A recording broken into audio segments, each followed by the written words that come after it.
order. First, we'll need an approval of our agenda. Is there a motion to approve? Is there a second? Second. Okay, we have a motion and a second. Any discussion? I'd like to have the policy DGA removed off of requiring action. Because we haven't had a chance to talk about what you sent yesterday. Discuss it. Okay, so we have a motion and a second.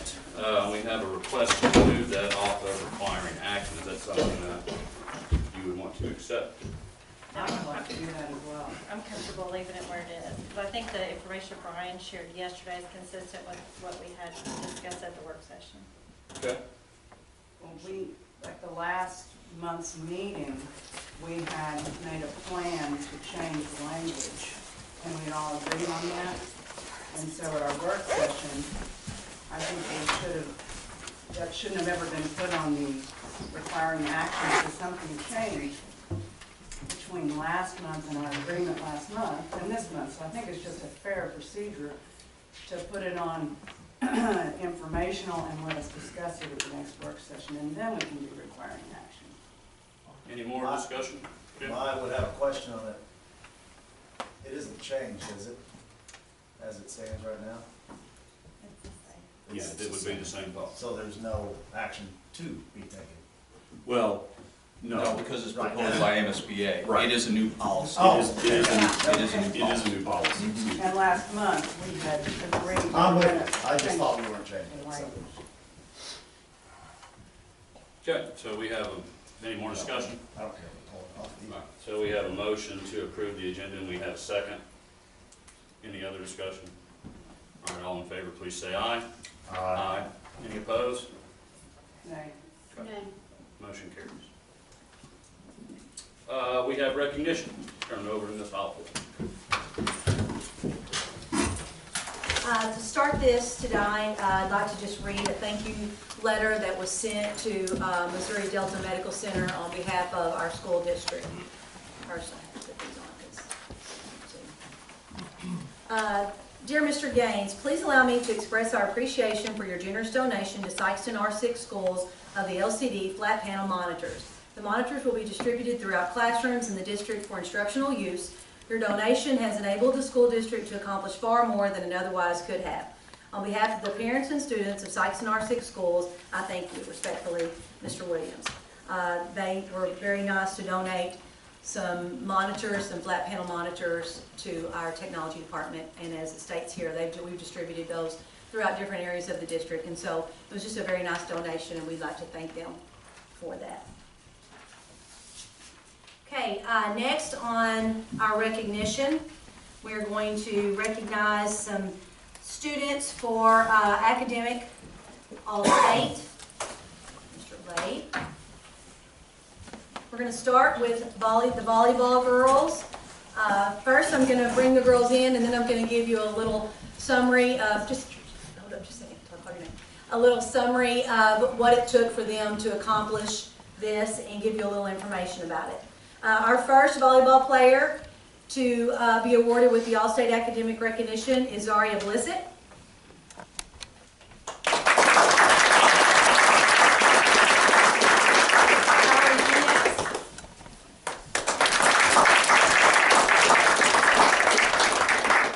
Annie Enzer.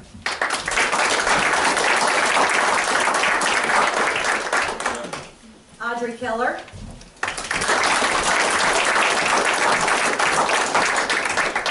Morgan Merrill.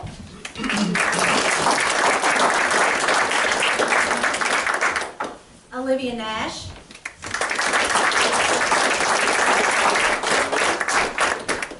Riley No.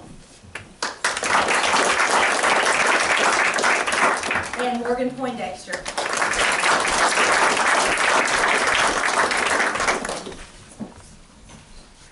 First of all, girls, I'd like to say congratulations.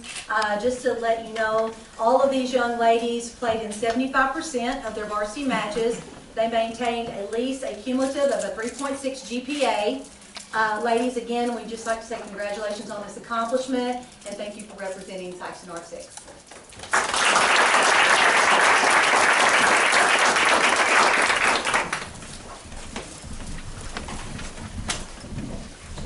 Okay, our next team that we're going to be looking at the academic all-state recognition is our football team. First on the list is Bryce Bates.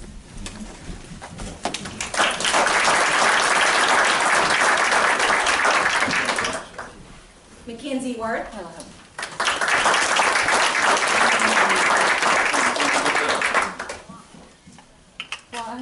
These two young men started offense, defense, and special teams in 70% of their games.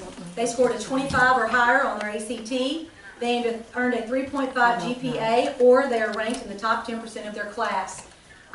We just want to say thank you guys for the hard work, and we want to congratulate you on achieving this honor.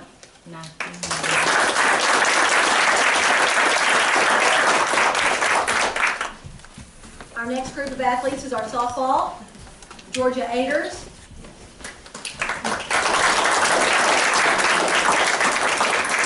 Georgia couldn't be with us tonight, so she is accepting this award on her behalf. Thank you. And Kylie No.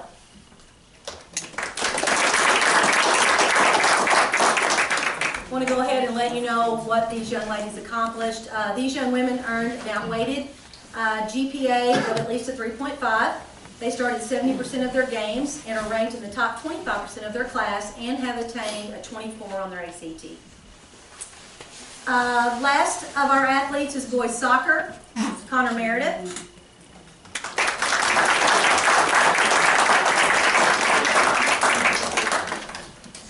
Connor is one of 32 soccer players within the MSHSAA classifications combined to receive this honor. A committee of soccer coaches across the state made this selection.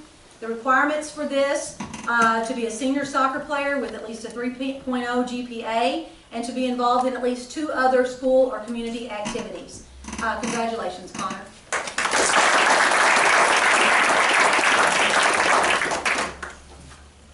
Just to kind of sum up a little bit of what those athletes and what that means to this group of individuals and to our school. These are students that have accomplished a lot on the courts, on the fields, but also in the classroom. The reason that you heard different criteria, each sport, each group of the Coaches Association have set different criteria.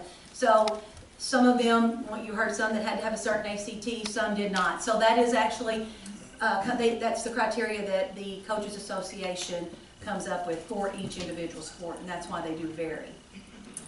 Last on our recognition tonight, we'd like to recognize Coach Mark Stevener, if he would come up.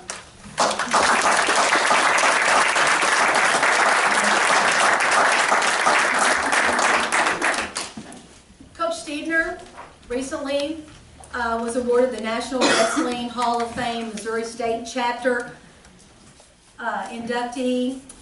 He coached here at Sikeston from 1976 to 1997. He had a record of 124, 74, and 3. 1983 SEMO Conference champions. 8th place team finished in the Class 4 Missouri State Championship in 1983.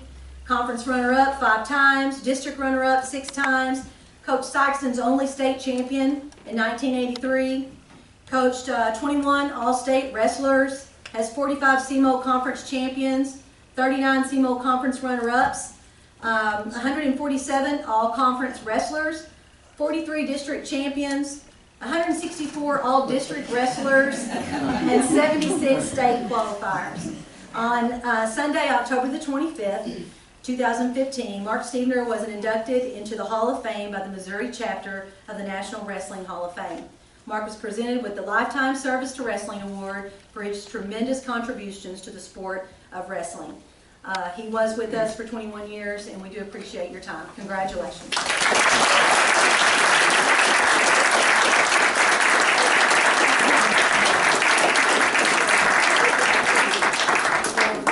Thanks, Mark.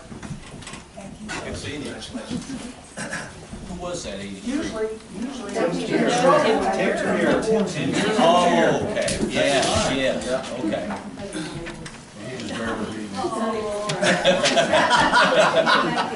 Oh, well.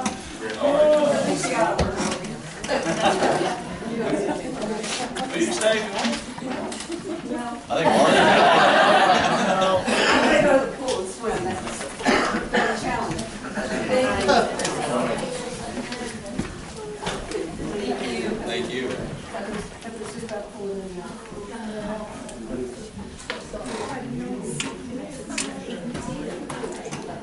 Turn it over to you, the administration portion of the agenda. Okay, first item on the informational agenda is the Focus Accountability Plan. We have Ms. Jordan, Southeast Principal, is going to present that information. I have a couple of things coming around because, and I know you all have maybe already heard this good news, but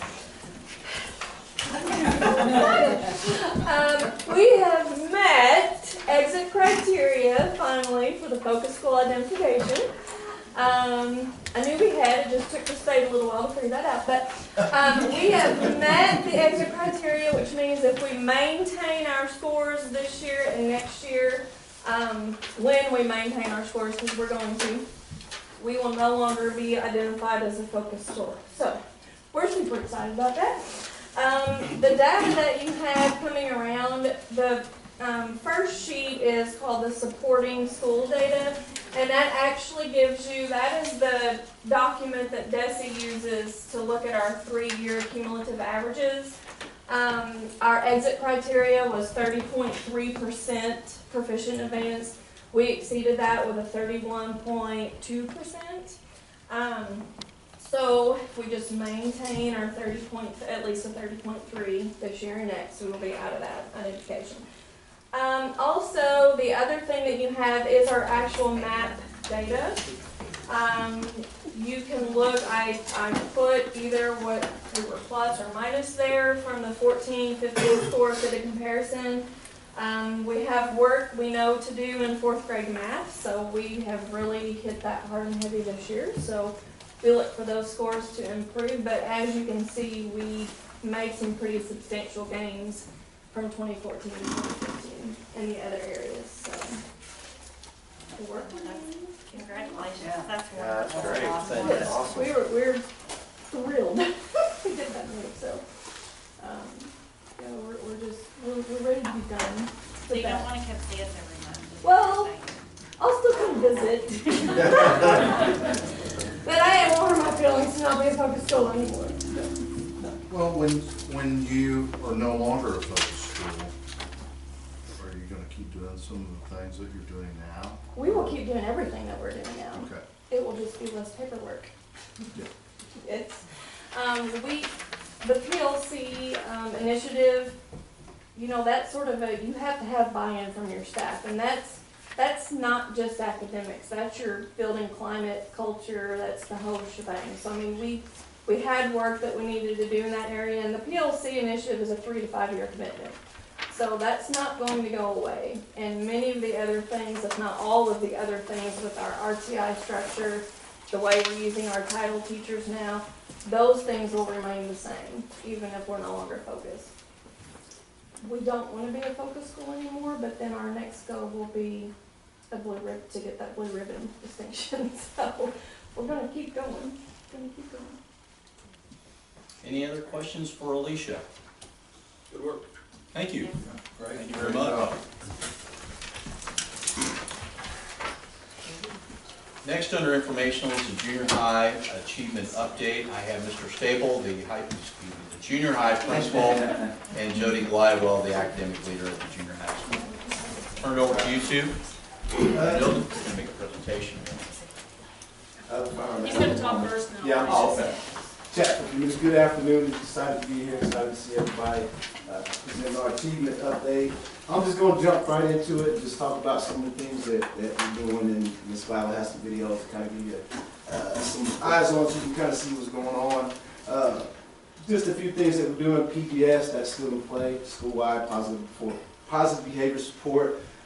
If you've gone through our building, you've kind of seen on our signs, our bark matrix. We actually added an iPad bark matrix this year, so I think that's going well. We're doing that, excuse me, in our lessons.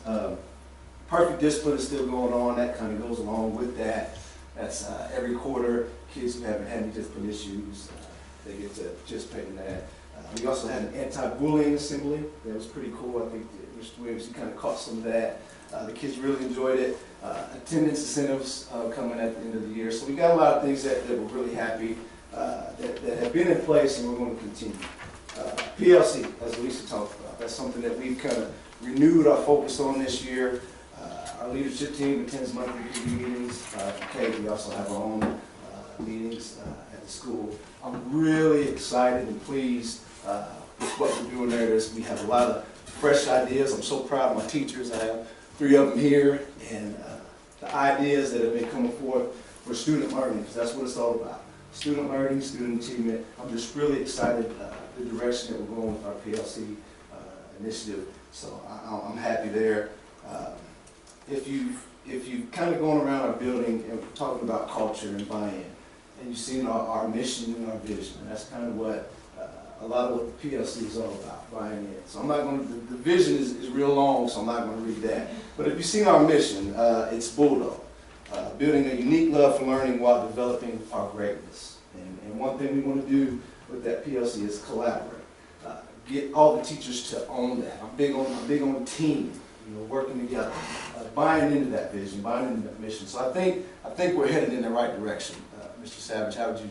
I'd say you kind of feel good about that as well. So you hear me say it a lot. I'm excited about the direction that the junior high is going.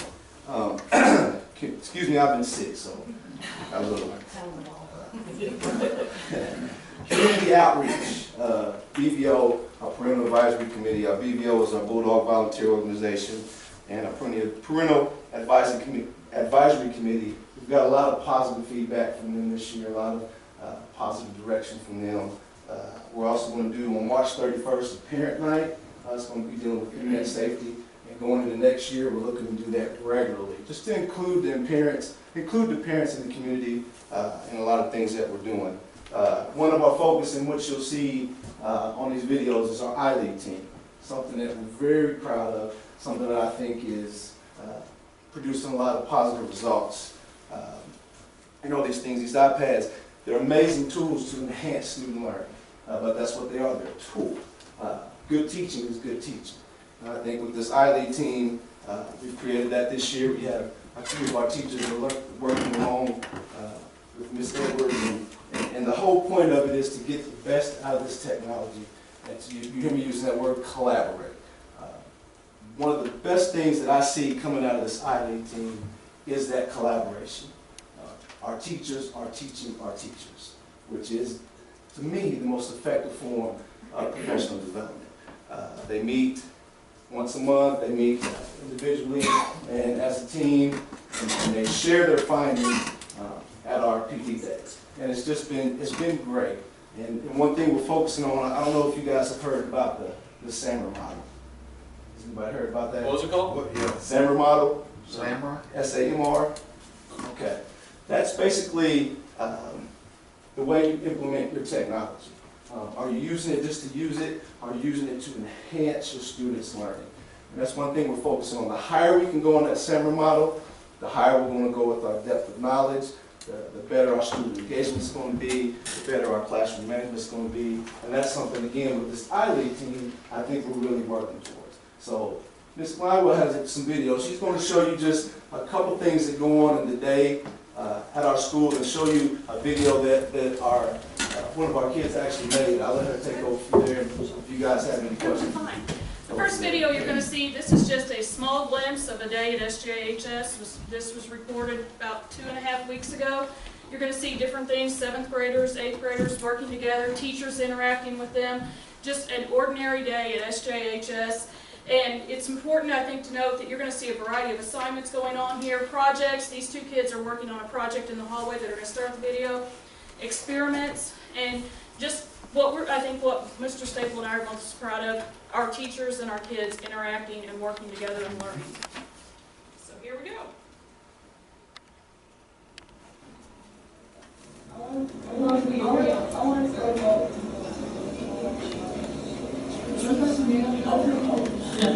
Everyone back here. Okay, that's good. Yeah, right. Good. Okay, when Constantine was the emperor, okay, which was before the basilica was built, so they knew that people already had been gathering there and worshiping there. They thought it was a bigger thing.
count up.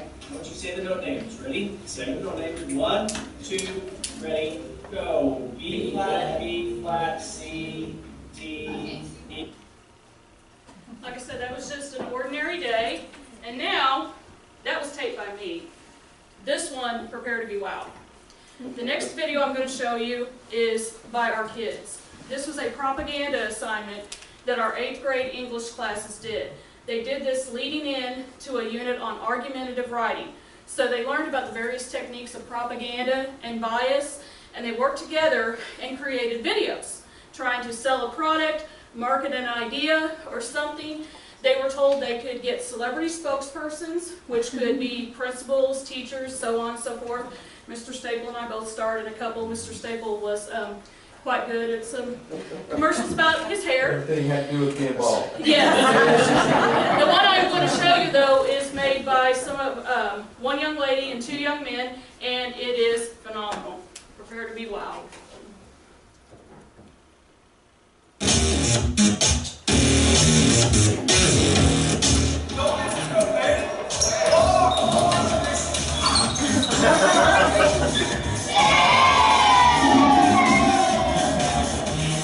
Jake, you're not going to play with those shoes tonight. No way. You're not playing with those shoes. Austin, bring Jake some new shoes, please. Thank you. Thank you, buddy. Thanks.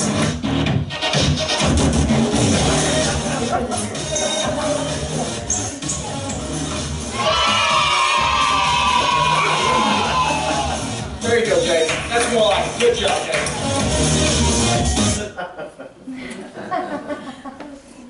Again, that's just a small sample of what happens at SJHS. I'm extremely proud of our faculty, as is Mr. Staple. Highly invite you, if you ever want to see what life in a junior high is like, to come and visit us. They're doing phenomenal things, and this is just a small sampling of that. And thank you again for the approval of the iPads, because that kind of a project would not have been possible without it. Thank you. And I can tell you, I just want to jump in again, public speaking is not always my thing, sometimes I get nervous, but I just want to say how excited I am about the direction that we're going. Again, I'm so proud of my teachers and the hard work that they do. There's so much positive going on at Sikeston Junior High. And I think, it's just the beginning. We got a lot of ideas, and I'm just excited to be in this district. I think Ms. Glidewell's doing an outstanding job, our teachers, our kids, and I'm just, you hear me say it over and over and over. I'm excited about Sikeston Junior High. So thank you guys, and any questions? Yes, Mr. Gleason. You mentioned the BVO. Is that the parents' feedback group, or? Yeah, that would be the parental advisory committee, which is more of the feedback. About the BVO, which is the Bulldog Volunteer Organization, they kind of come in and help, make popcorn and stuff during any event that we have going on. They come It's kind of like a PTO. PTO. Yeah, okay. Yeah. So on the parents' advisory group, you mentioned that you got a lot of feedback from them. What kind of feedback was new?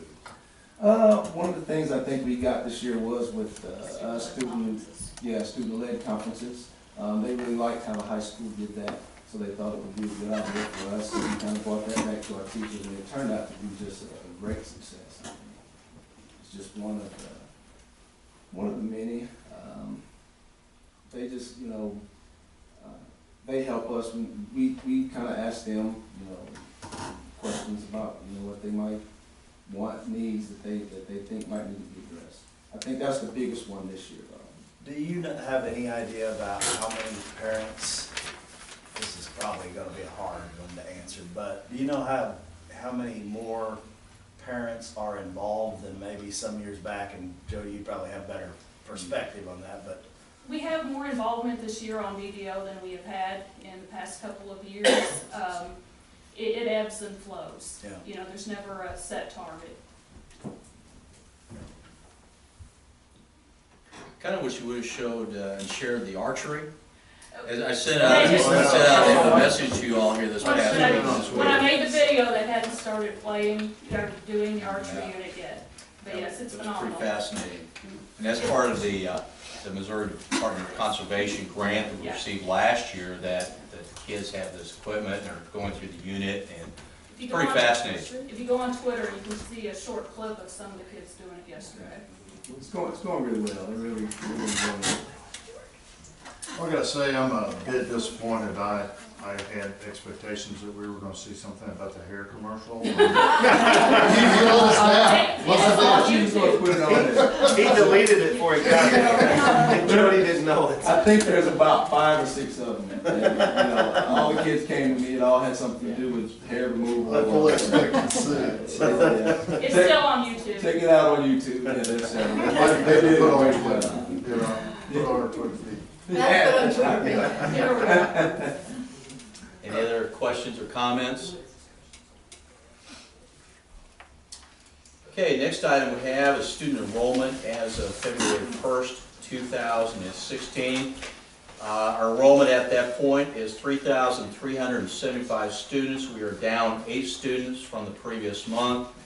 To break it down somewhat for you, if you take a look at our K through 6 enrollment, we are at 1,908 students. We're down 11. At the high school, at the 7 through 12, we have 1,338, which is down 7. But at the alternative school, we're at 129, and we're up 10 students for that particular group. Questions on our enrollment? Next, we have the student discipline data that you have in your packet, and you notice that we did include the alternative school this month for ISS and OSS.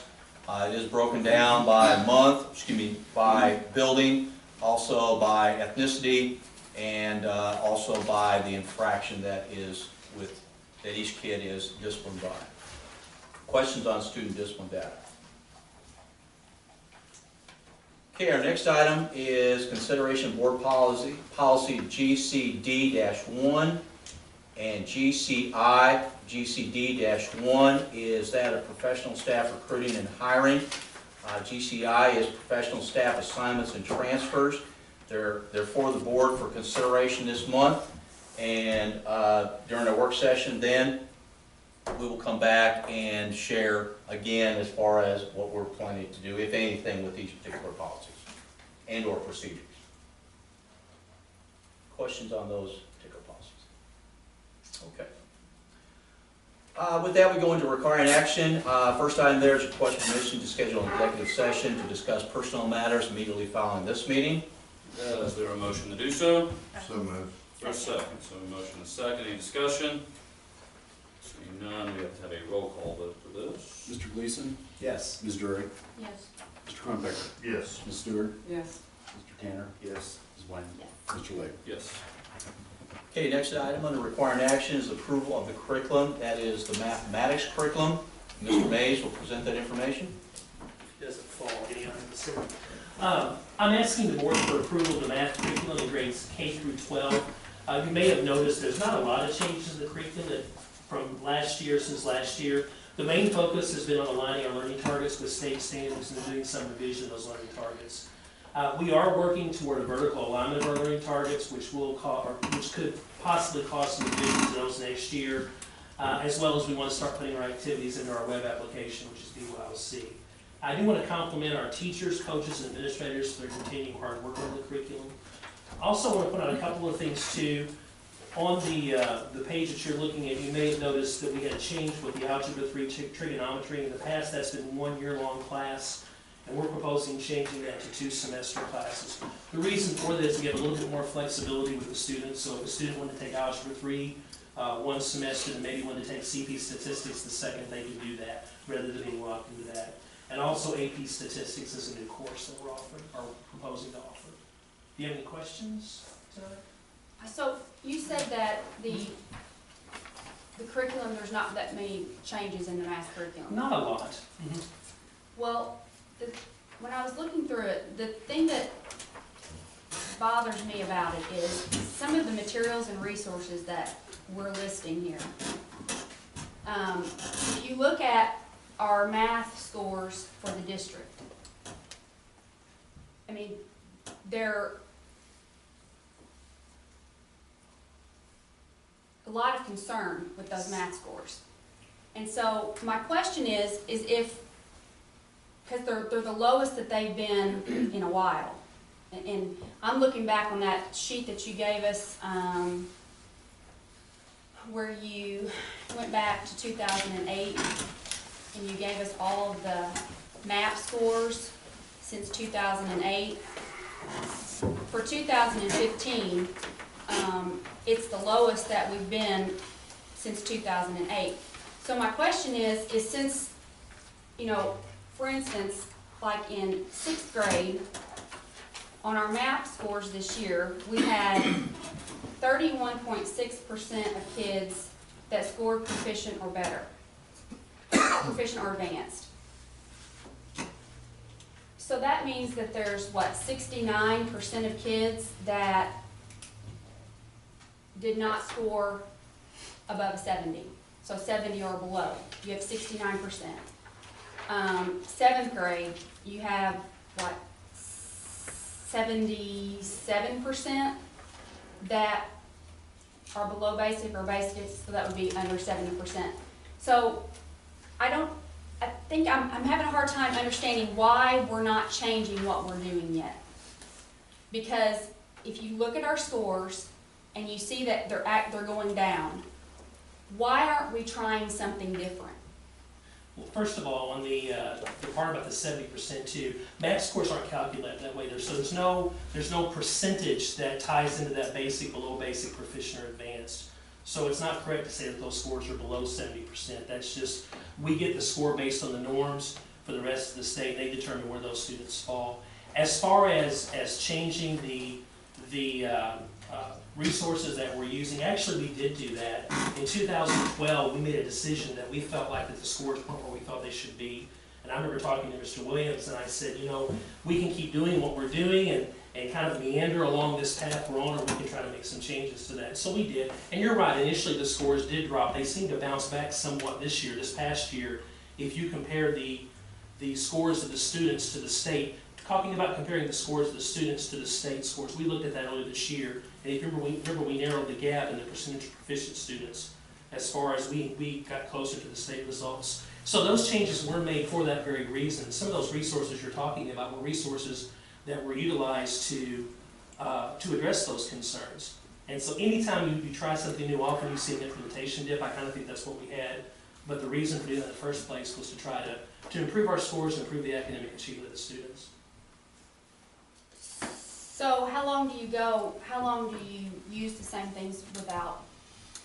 I think that's just a determination we have to make based on how things go. You know, if you remember, we're currently reviewing math instructional materials now and looking whether we want to continue what we're using or do something different. But, you know, it's hard to say. I can't tell you a specific date that in 3 years or 2 years we just keep looking at those scores. But like I said, we did see an improvement last year. If you're looking at where the state is and where we are on our proficient students, we got closer to that state average than the previous year. And so I don't know that I agree with you as far as the scores being worse this past year. You know, we did have a different test this year, so that kind of skewed the results too. But if you look at the state results compared to ours, we did narrow that gap. So what you're talking about is you changed some resources. What were those? In 2012, in elementary, we were pretty much using everyday math. And there was a feeling among the teachers that, and some of the coaches and myself too, that it wasn't necessarily was a bad program, but it wasn't going to address the standards and learning targets that we had, and we had to make some changes to that. If the board will remember too, we don't have an official math series at this point. Everyday math is the closest thing we have to that. But we've introduced several examples of materials that are free that we've utilized, including, for the most part, Eureka Math has been one utilized heavily in elementary. But not every teacher uses that. Some do different things. We're hoping, though, this year, I'd like to see us get back to an official set of instructional materials we use, and so hopefully we can come to an agreement on that this year. I mean, I'm looking at the state scores. For 3rd grade, the state percent was 57.2% proficient or advanced, and then ours was 42.9. 58.5 in 4th grade, 35.4. 28.9 in 5th grade for us, and the state had 59.1. 31.6 in 6th grade, and the state was 55%. 7th grade was 23.4 proficient, the state was 57.3, and 8th grade was 15.7 proficient, and the state was 57.6. quite a bit of difference if you look at the percentages. I agree. And so, Can you tell me the last time we were at the state level? The last time we met at the state, we were even with the state, that our scores were there? I don't know. I can't either. We've been below for so long, we had to do something different. That was the reason we've been looking for ways to change it. So you're right, the scores this year are below the state average. So were they in 2014, 2013, 2012, and I can go back for quite some number of years. So the point is that you're right, the scores aren't where we want them to be. So there is a need to look at some things to do to try to change it, which is what we've been doing, which is why we did that in 2012. But I don't disagree, the scores aren't where we want them. I like again, thank you for the curriculum being put on there so we can see those resources. And, I don't know so much about specifics of those upper grades. I know we have a program on there in the high school in those classes. In particular in the elementary schools, I know there are all these tools that the teachers are able to use because they can pull from whatever source they are feeling like their kids are gonna learn best from. I guess I may have a procedural question that you may or may not be able to answer though. I know that there are benchmarks and assessments that are done by the elementary school teachers along the way, like let's say we're taking the math curriculum. And it's my understanding that that benchmark that's used is the Engage New York or Eureka, same thing, test. So are we almost cutting the legs off of our teachers to say you can use all these resources to teach your kids best, but when we assess your kids and it goes to central office, they gotta know Eureka math. So we're really I don't know about the solution to that. You know what I'm saying? We need to find a way to let the teachers continue to teach their kids instead of having them say, okay, for these 2 weeks, you've gotta learn how to do a Venn diagram so you can pass the assessment. So, while we're trying to do it on one hand, it's really not happening because the teachers, it's too much work. They have to be benchmarked on Eureka Math, which is Engage New York, so they really can't use all the resources. That's just my concern. I don't know that I agree, because I know in third grade, for example, in Hunter, many of the teachers, the majority of the teachers are using other materials besides Eureka. You're correct. 3 of the 4 are, but I think all the other grades are I think you're probably right. Yeah. The benchmark is mostly aligned, or pretty much for the most part aligned to the Eureka, but the Eureka also gives us an idea of where the kids should be in relation to the standards that we have. It kind of gives us an idea. I will remind you too that the benchmark is there for comparison data used in data management in the school. It's not a grade at the elementary level. It's just informational. So, I see what you're saying. I will tell you that we're looking at benchmarks in all the subjects. I have some concerns with some of our benchmarks. Actually, our ELA benchmarks, I think, are even farther being overhauled. And so, that's something we're looking at across the board. But anyway, I hope I answered your question. You did. With other questions? All right, It's a recommendation of the administration to approve the math curriculum. Is there a motion to do so? Ms. Blanton, there's a second. Second. Okay. Any other discussion? All in favor, please say aye. Aye. Any opposed? No. Motion carries. Next item under requiring action is approval of curriculum for the family and consumer science classes. I thought I would just stay standing if that's okay. Sorry. We're also proposing a couple of new courses at the SCTC. I think it's Family and Consumer Science on yours, which it is Family and Consumer Science related courses, but they're both at the SCTC. Those are food management and nutrition and wellness. I believe that Mrs. Hofflinger is the one who requested those courses. They've been working on that at the high school. Do you have any questions for me? Or Ms. Martin, can you help me? All right, thank you. It's the administration's recommendation to approve the family and consumer science curriculum. Is there a motion to do so? So move. There's a second. Second. We have a motion and a second. Any discussion on that? Seeing none, all in favor, please say aye. Aye. Any opposed? Motion carries. The next item is approval of board policy. This policy, as proposed by MSBA, is DGA. It is authorized signatures. That information has been discussed last time and in months prior to that. It is a recommendation of the administration to keep the policy as proposed by MSBA without any added language. Is there a motion to keep the policy as is without the added language? So moved. There's a second. Second. Okay, any discussion? I don't understand why we discussed it last month, and we had a discussion, and the entire board agreed that we were gonna add a simple sentence to any kind of gray area that there would be in the policy. And then you go to MSBA and they think it's, what was the word they used? Redundant? We all agreed on that, and I don't really care what MSBA has to say. I mean, MSBA is a nonprofit organization that we pay dues to. They don't have any kind of governing body over a school board. We do our own, we make our own, we don't have to adopt this policy, we don't have to adopt any policy that they bring down. We can do whatever we want to with the policy.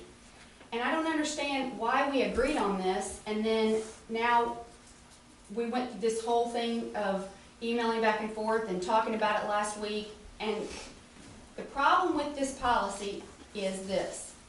And I appreciate you looking at all the other policies and emailing and all the things that you put down. I appreciate that, thank you very much. But the policies that you're talking about are dealing with grants, and they're also dealing with, I think you talked about the revenues and how the grants have to be approved for the board and all that. But my hang up on this policy is this. It says federal, state grants, funds, or programs. Now, what it's saying is that unless otherwise specified in the federal or state grant or contract, the superintendent or designee has the authority to sign necessary assurances and compliance documents on behalf of the board. You cannot have one person that is in charge of signing this school district on to assurances or compliance documents on behalf of federal, state grants, funds, or programs. To me, that is going to, that could put us into a situation where one person, whether it be a superintendent or someone that he designates to do that, that can sign us onto things that as a board we would not approve to be signed onto. I don't understand what the big deal of is putting in there what we had said the last meeting, to just give that added assurance that anything to dealing with federal, state grants, funds, or programs would be brought before this board, and it had to be board approved. This is very, to me, it's very dangerous language when you allow one person to make that decision for an entire school district. You know, it's kind of like what we have right now. Let's just look at national politics, and you have a president that's able to sign an executive order, and the entire nation is following that order. When we have Senate and Congress, you know, you have a legislator who that's, and we are the legislator who's in charge of that.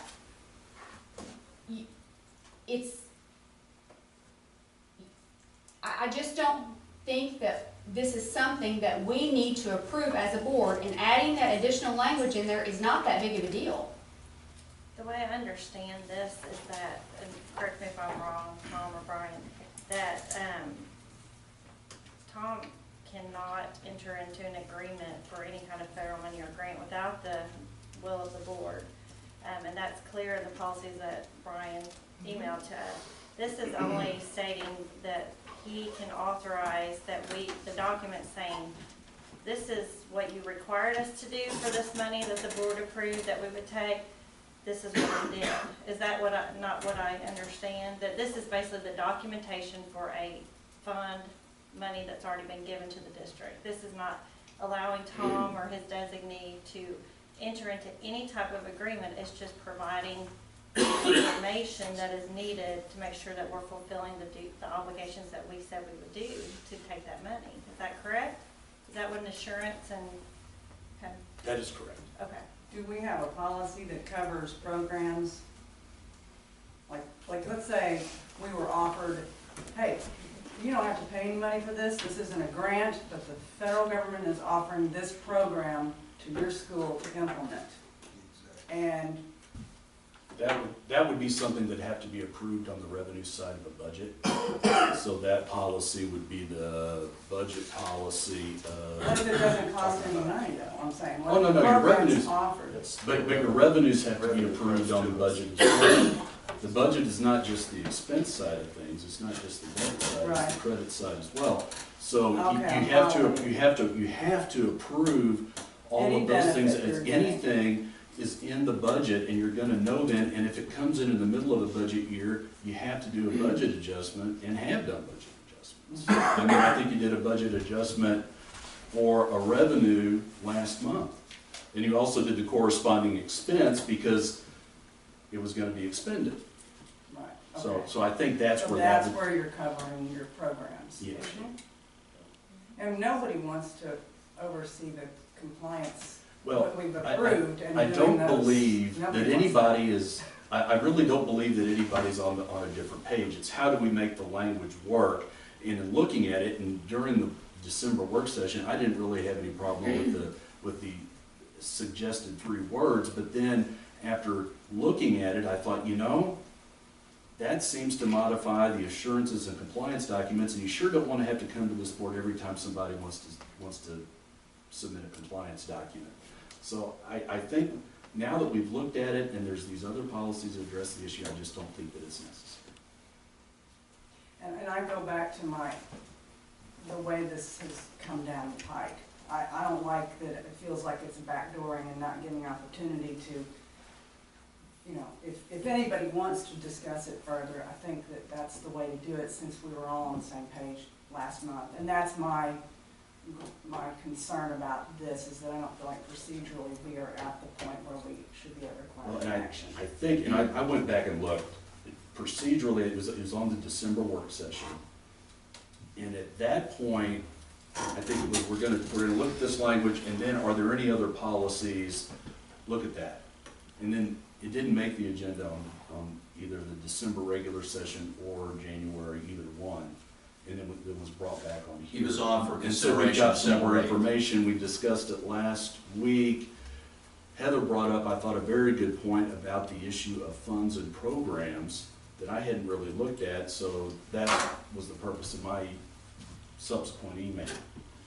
Yeah, I've given I'm not everybody- arguing with No, you, no, I'm just saying, I think that we shouldn't, this could be a terrible habit to get into, because it's not procedurally really what I think is a fair way of going about something. And if it was an issue that somebody had on a different policy, I would say, okay, well, let's not push it through, let's put it back on where everybody is on the same page that we're discussing it, and then the next time it goes in requiring action, and whether you agree or disagree with the policy, it's been put on there in a fair manner.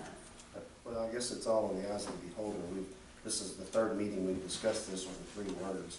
So to say that we haven't discussed it or pushing it through, I'm not sure that I agree with that.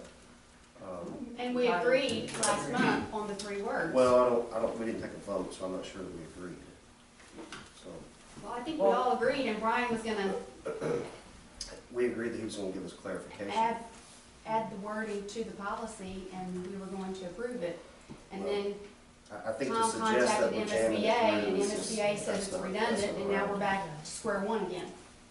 I just think it's not. And my Totally thing accurate is, to say I we're understand that there's other policies on this, but when you're talking about assurances and what you have to do to comply with the programs and the funds, you know, a lot of grants and things have strings attached to them. You know, we're gonna give you this money if you have to meet this criteria, you have to do these things or implement these things in your school or whatever to get this money. That's not, I don't see that listed in these policies where it specifies out that the board, you know, because we can approve a grant for, let's say, breakfast the nutrition, what's the grant for, the food, the nutrition program? Yes. We can approve that as a board, but what if there's stipulations in that grant, we're gonna give you this money, but you have to implement this in your school? Are we going to see that part of? I think you would be remiss, candidly, as the board, not to look at that before you approve, either in your budget process or for a budget adjustment or for a grant approval. That's a very legitimate question, a question that should always be asked, and I would think absolutely you need to know what's expected of you if you're going to get a grant. But I don't see that language Well- specified in those policies you're saying, and that's what my concern is with this simple little paragraph right here, because that's what my concern is. I do understand what you're saying. I don't share your concern on that issue because I believe that the school board, you're gonna have to approve a grant before the school gets a grant. But the bottom line is, and I think the first question out of somebody's mouth is gonna be, are there any strings attached to this? What's required of the district? Is there anything that's required of the district? And it may be no, it may be yes. And I think that's a legitimate thing to ask, but at the end of the day, the board's gonna have to decide, do we wanna take this money, do we not wanna take this money?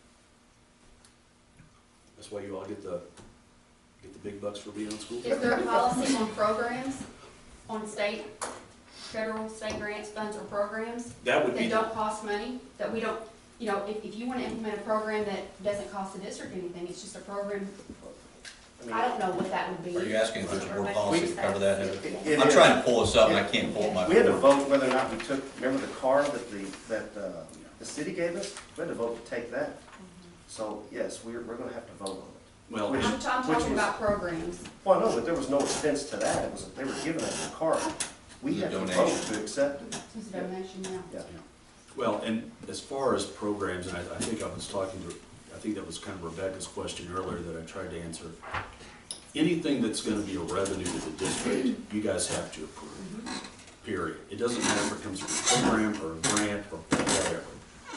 So that's gonna be covered in DB, and also as far as if it were a program, in looking at everything in the audit that would be federal money, it looked all to me to be grants. You know, and anything like that is gonna have to be approved on the revenue side, just like an expense. Anybody have anything new to add or ask? Okay, we have a motion and a second. All in favor of approval of policy, please say aye. Aye. Any opposed? No. Nay. Motion carried. Next item under required action is the ratification of bills paid for July 2016. January. Excuse me, January 2016, June. That'd been a nice trip. Roll call? Yeah. I move that we accept the bills approved with a roll call vote. Is there a second? Second. Any discussion on that? I have a question. Oh, I'm sorry. Yeah, go ahead. Go ahead. Lori, is that the whole bill for the park on here that's the Vandeman, 29,250? Yes. What is I see this every month, for Macmillan, McGraw-Hill textbooks for $1,000. What is that?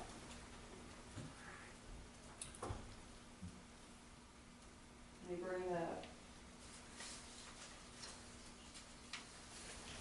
I wasn't able to open up my page. Would that be online subscriptions or something? Online textbooks?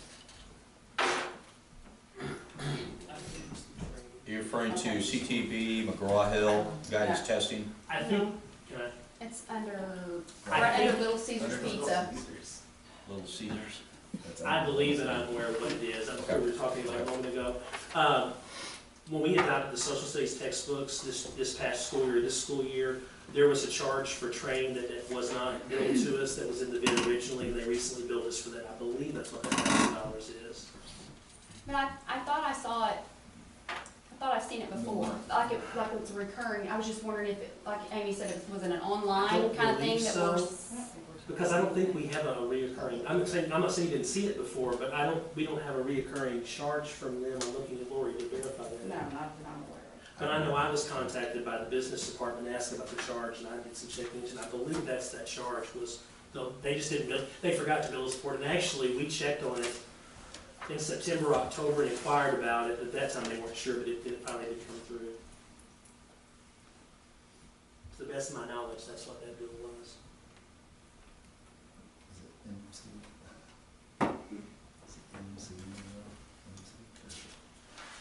I don't see it in January.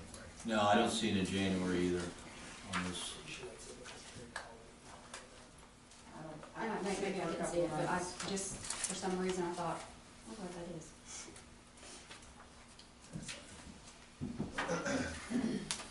Any other questions, comments? Roll call vote? Mr. Gleason? Yes. Ms. Drury? Yes. Mr. Crumpler? Yes. Ms. Stewart? Yes. Mr. Tanner? Yes. Ms. Blaine? That's Mr. Blaine? Mr. Lake? Mr. Lake, I'll turn it over to you. All right, the consent agenda items for this month. We have the approval of minutes, work session January 6, 2016, regular session January 12, 2016, executive session January 12, 2016. We have the sale of surplus school property pursuant to board policy DN-AP, school buses. Sale of surplus school property pursuant to board policy DN-AP, the SCTCI. Ratification of substitute teacher report, the acceptance of employee retirement for Kim Townsend, and acceptance of employee resignation, Andrea Raw. Is there a motion to accept or approve the consent agenda items as presented? Is there a second? There is a question too, I want to clarify Second. that on the substitute teacher list, some reason it's not loading correctly, but that name there's a note that states that they have been removed from the list, so no, that person at the top will not be approved. You made mention of that, and Are you in January still? I think you're on the wrong, yeah. There's a note at the bottom. Did anyone not see that? Because Scott texted me today about that and wanted to make sure that person is removed. I thought I looked earlier and it wasn't. It wasn't on, yeah. it was Right, when you removed looked online, earlier. it's back. He's not approved. Okay. okay. All in favor, please say aye. Aye. Any opposed? Motion carries. Is there a motion now to adjourn into executive session? So moved. for a second. Okay. All in favor, say aye. Aye. Motion carries. Thank you, everyone. Thank you.